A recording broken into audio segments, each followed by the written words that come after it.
Hey there, welcome to Synth Seeker. My name's Luke. We're looking at the third wave synthesizer from Groove Synthesis, looking at this a bit more. I've spent a day or so continuing to dig into it, and I've just got a few more interesting tidbits I want to share with you. This is a patch that I've been working on. You know, whether it does it for you or not, that's fine. I'm liking it.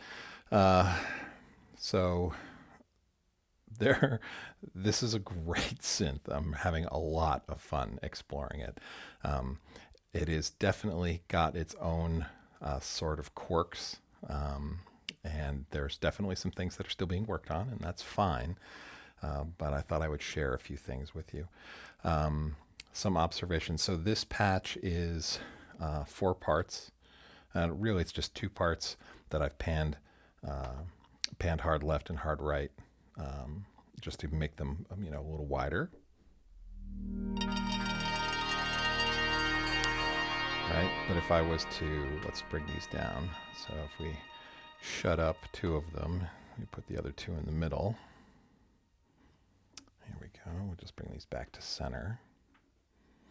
This is what we're listening to. Here now is half the patch basically centered.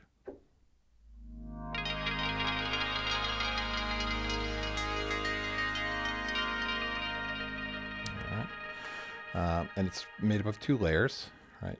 One layer is this sort of pad.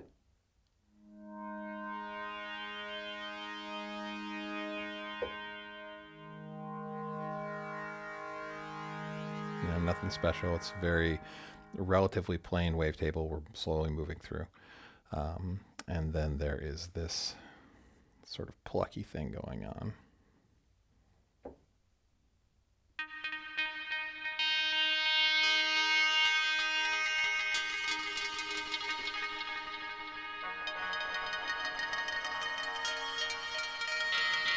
There's some reverb and delay on there if you turn those off and you just want to hear the bare patch.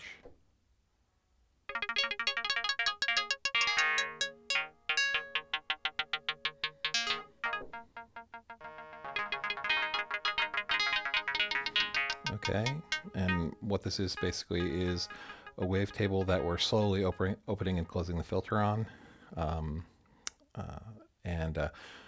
We're using an LFO basically to ping, not ping, but we're using an LFO, a reverse saw, to basically open the filter, bip, bip, bip, bip, bip, bip, bip, bip, bip, and we're using a second LFO to, with a triangle, to modulate the frequency of LFO1. Okay, and then they're not the notes are not resetting, so as I hit the notes, they all come in at their own, and they're all modulating their frequency separately. Okay, when we apply our little delay and reverb to it,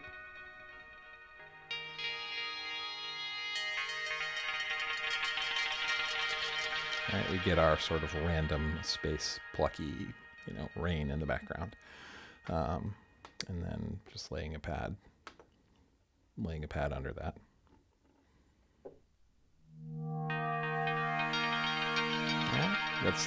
That's basically how it works. So it's 2 layers, one of the plucks, one of the pad, and then I duped it, spread them left and right. And in doing so, I learned a few things. So let's pull up an init patch, and I'll show you some stuff. So here's some quirks, oddities, whatever. They're not. These are not problems. They're not bugs necessarily. You could call them features or idiosyncrasies. So here's our init patch. Some things I noticed in panning. Okay, so pan spread. If I pull this to full mono, everything's dead center. Okay, if I move it up to 50% of pan spread, each new note gets placed alternately in the stereo field. And if I put it on full, it alternates but pushes them as far out as it'll go. Okay, so let's talk about effects for a second. There's 2 effects. The DSPs are configured slightly differently.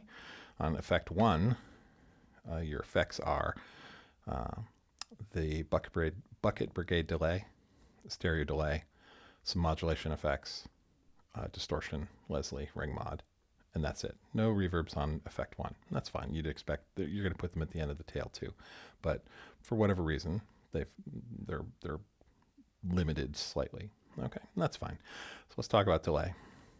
Bucket brigade delay with pan spread set to full mono. Bucket brigade. All right, let's bring the cutoff up so that we can hear it a little bit longer. Right, so bucket brigade is mono when mono is when pan spread is set to mono. Okay, here's the interesting thing. If I pull pan spread up to 50%, okay, the pan spread of the notes moves, and then the bucket brigade reverb, the echoes, are spread in the stereo field as well. Let's go back to mono here. All right, and we're going to go to mode for the layer 2. It's pan. I'm going to pan this far left. Here it is without the delay. It's all the way over on the left. I turn on that delay. Now I'm getting a full ping pong on those. And now I don't know if that's by design. It's not documented in the manual, and that's fine. But just listen as you're going through the system, okay? Pay attention to what's happening with pan and things like that. So if I pull that from mono to 50% pan spread, remember our panning is hard left. So now our pan spread at 50% alternates between hard left and dead center in note placement. Bump, bump, bump, bump. But our echoes are moving there's, I think, a mirror algorithm in the as far as panning is concerned in the BDD algorithm. I don't know, right? I'm no DSP guy, but these are the things I'm hearing. And if I put pan spread up to full,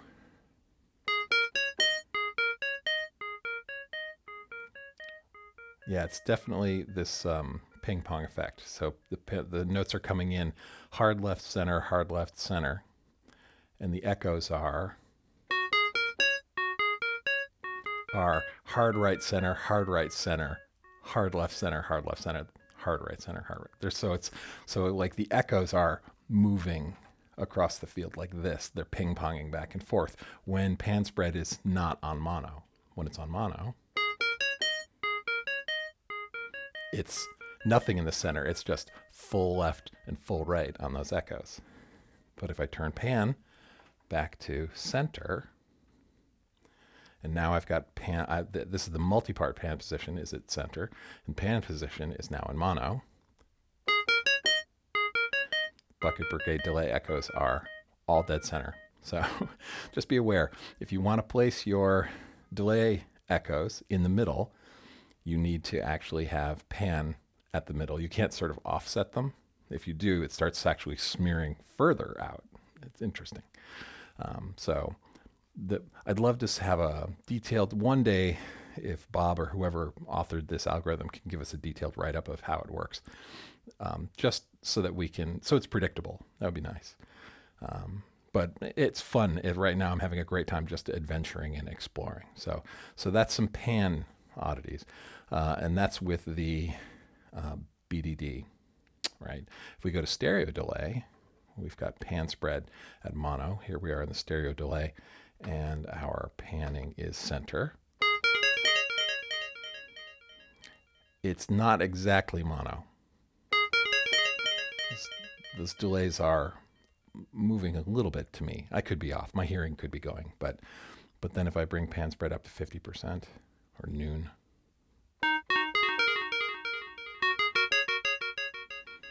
right? That was more what I expected out of the BDD. And so the digital delay, the stereo delay is doing that. And if I bring it up to full pan spread, it's left and right. Right, single. So it's all the way out. Let's go back to mono. Now let's see what our pan does for this one. Remember, we're on digital delay, or stereo delay, sorry. And let's pull it full left. Pan spreads at mono. We're getting it again. Even though our pan is completely left, when pan spread is mono, we get a ping pong, left and right, left and right. If we bring it up to 50%, it's the same. If we go to full stereo, it's mono. So when pan spread's on full stereo, but I'm pan hard left, oh wait, it changed there. At first it was purely in the center. Center, okay, this is because of the placement of pan spread. So pan spread's alternating between hard left and center. Center, hard left now. Hard left, now center again. All right. So pan spread is alternating the note placement. And because our multi-part pan position is far left, it's basically collapsed it down so it's far left and center alternating. But our echoes are ping-ponging to hard right and hard left. So not what I expected, but that's fine. It broadens the stereo field, which I think is the intent, and that's okay. We'll see as it evolves. We'll see what happens in here with the controls and the predictability of the algorithm. So, and at the end of the day, I really don't care. I turn it on. I'm looking for some spread. Not that big a deal. All right. So that's pan. Interesting pan behavior combined with effects. And you have to remember, this is a complex system, right? The interaction between all of the different pieces. What I think is the pan occurs, the pan is occurring in the signal path before the effects, I think, right? It's not after. The multi-part pan position appears to be before the effects in the signal path. I could be wrong, but that's what I think. And the pan spread is before that even.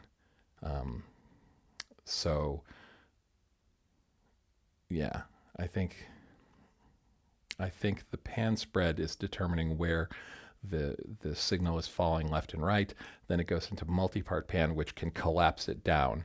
So if you've got it fully pan spread, and then you pan it hard left, for example, that pulls the right-hand side to center, is the way that works, and vice versa.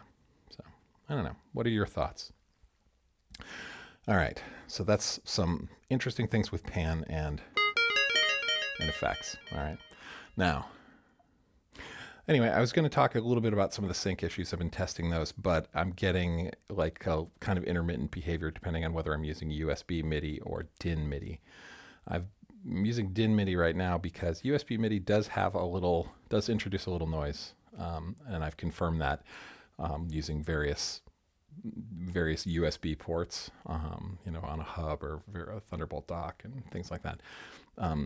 It does add some noise. It brings my noise floor up from what was like the low 90s and below to 70 or even 60, negative 60. It's like definitely audible. And that could be my environment. It could be my home. It may or may not be the synth. I generally use DIN MIDI on everything. And I was just trying out the USB MIDI here, and I'm getting some noise. Let me know, put it in the comments or post to the forums, over on on Facebook or, God, I still call it Gear Sluts. I'm sorry. Whatever it's called, Gear Forum. What your experience is with USB MIDI and noise, but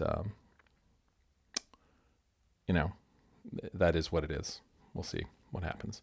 And really, that's about it. That's what I've found over the last 24 hours. I'm still playing around making sounds.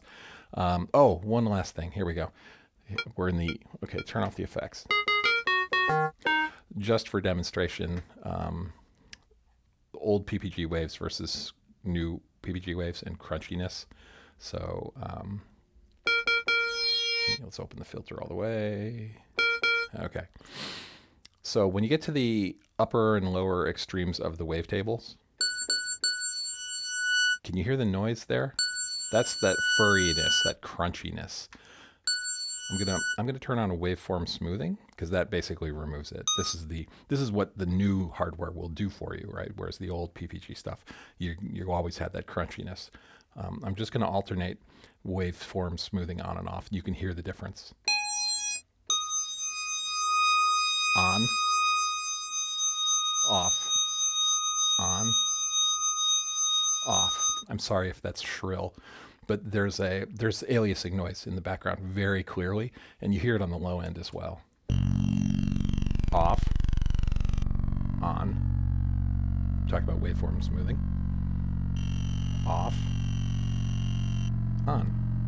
All right. So hey, waveform smoothing works, and it's up to your own personal tastes whether or not you like that on or off. Okay. And there's also wavetable smoothing, but I haven't dug into that. I think that's the transition between offsets in the wavetable that smooths those.